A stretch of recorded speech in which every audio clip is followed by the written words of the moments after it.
যে নতুন দলের ঘোষণা করব, সেই দলের ৭৫ জনের স্টেট কমিটি কাল ডিক্লেয়ার হবে।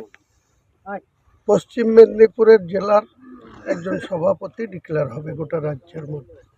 আমার মুর্শিদাবাদটার একটা জেলার সভাপতি ডিক্লেয়ার করতাম, সেটা বিশেষ কারণে কালকে হবে না। আগামী ১৫ই জানুয়ারির মধ্যে বাংলার প্রত্যেকটা জেলায় আমার সংগঠনের ডিস্ট্রিক্ট প্রেসিডেন্ট, তাদের কমিটি এবং ৩৪১টা ব্লক, ১২৫টা পৌরসভা, সমস্ত জায়গায় আমাদের পার্টির পদাধিকারীদের নিয়োগ করা হবে ১৫ই জানুয়ারি ২০২৬। এবং আমি বাংলার রাজনীতিতে আগামী দিনে যদি কোনো দল আমার সঙ্গে না আসতে চায়, তারা তাদের মতো লড়বে, তাদের যেমন অধিকার আছে। আমি প্রয়োজনে ২৯৪টা। আর বাংলা কত অন্যায়, অত্যাচার, অপমান সহ্য করবে আমার জানা নাই। যেখানটায় একটা মহিলা শিল্পী,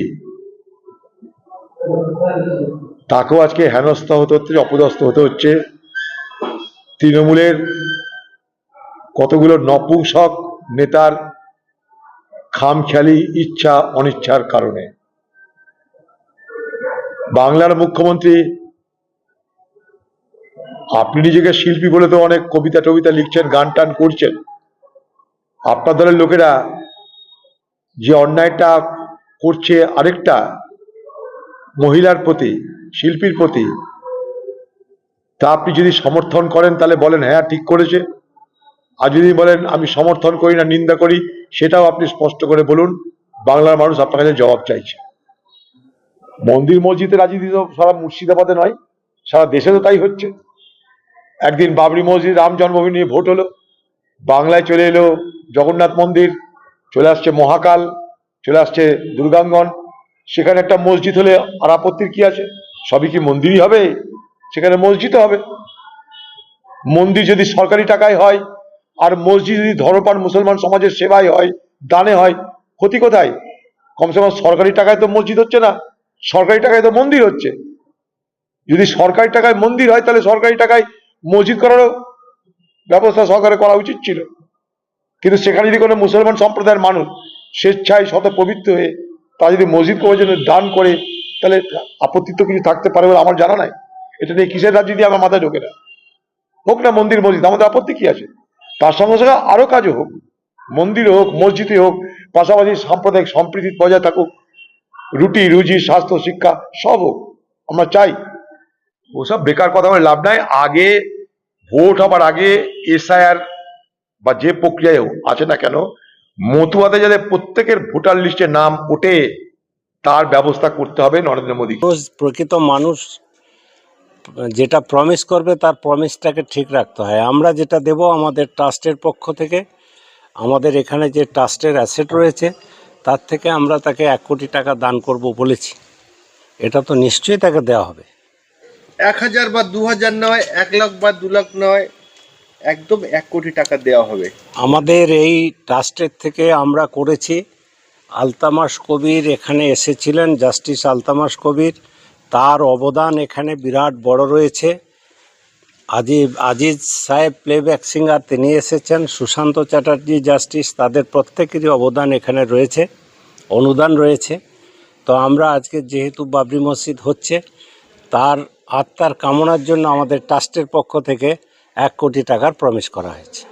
বর্তমান যে রাজ্য সরকার চলছে, সেই রাজ্য সরকারের বিরুদ্ধে গিয়ে কিন্তু হুমায়ুন কবির সাহেব এই বাবরি মসজিদটা করছেন, তানাকে সাথ দিচ্ছেন বা ১ কোটি টাকা সাহায্য করছেন কোনো রকম সমস্যায়।